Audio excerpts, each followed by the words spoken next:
At the 2025 Tabor Lecture Series, we'll be considering the marks of the true church from the Belgian Confession, chapter 29 as an outline.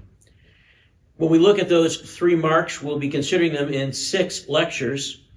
The first mark of the church, of course, is that a true church is preaching the pure gospel.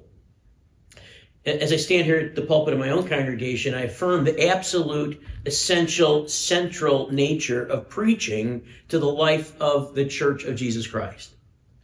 But I'm also reminded of a conversation I had with one, and actually more than one, minister who was leaving his pulpit because he'd been asked to do so. He said, I came out of seminary and I thought that as long as I preached a good sermon every week, that everything else in the church would take care of itself. Well, that's not the example that we see even in the New Testament. We see Christ's ministry being more than his preaching on the mountainside. We see his discipleship of the apostles who were with him and his other disciples. We see the works of Paul going house to house and ministering to people.